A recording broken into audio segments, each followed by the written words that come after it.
நம்ம சென்னையில் புதுசாக ஓப்பனாக இருக்க கிளாம்பாக்கம் பஸ் ஸ்டாண்ட் பற்றி இந்த வீடியோவில் பார்க்க போகிறோம். ஸோ சென்னையிலேருந்து வெளியூர் போகணும்னு நினைக்கிறவங்க மறக்காம இந்த வீடியோ சேவ் பண்ணி வச்சுக்கோங்க. வீடியோ ரொம்பவே யூஸ்ஃபுல்லாக இருக்கும். இந்த கிளாம்பாக்கம் பஸ் ஸ்டாண்ட் வந்து பார்த்தீங்கன்னா ரீசெண்டாக நம்ம சீஃப் மினிஸ்டர் மு க ஸ்டாலின் ஐயா அவர்களால் திறக்கப்பட்டுச்சு. நீங்கள் சென்னையிலேருந்து கிளாம்பாக்கம் பஸ் ஸ்டாண்ட் வரதுக்கு லோக்கல் பஸ்ஸை யூஸ் பண்ணுவேன். ஸோ என்ன பொறுத்தவரைக்கும் ஒரு நல்ல சஜஷன் லோக்கல் பஸ் தான் சொல்லுவேன். பிரைவேட் பஸ்லாம் பார்த்தீங்கன்னா அவங்க பேசஞ்சர்ஸை வெளியவே பிக்கப் பண்ணிட்டு இருந்தாங்க.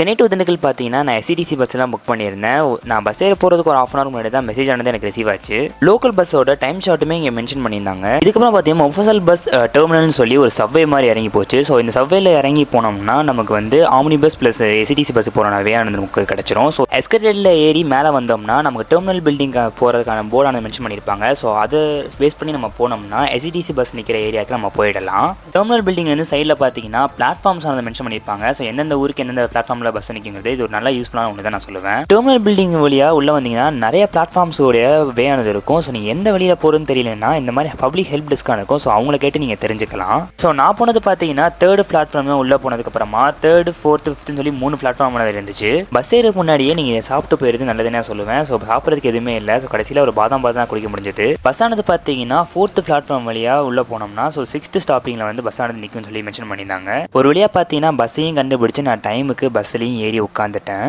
நம்ம ஃப்ரெண்ட்ஸ் அண்ட் ஃபேமிலி யாராவது சென்னை கிளாம்பாக்கத்துலேருந்து பஸ் ஏறி நினைக்கிறேன் கண்டிப்பாக இந்த வீடியோ அவங்களுக்கு ஷேர் பண்ணுங்கள். ஸோ இந்த மாதிரி நெக்ஸ்ட் வீடியோவில் மீட் பண்ணலாம். Until then by from Tarun.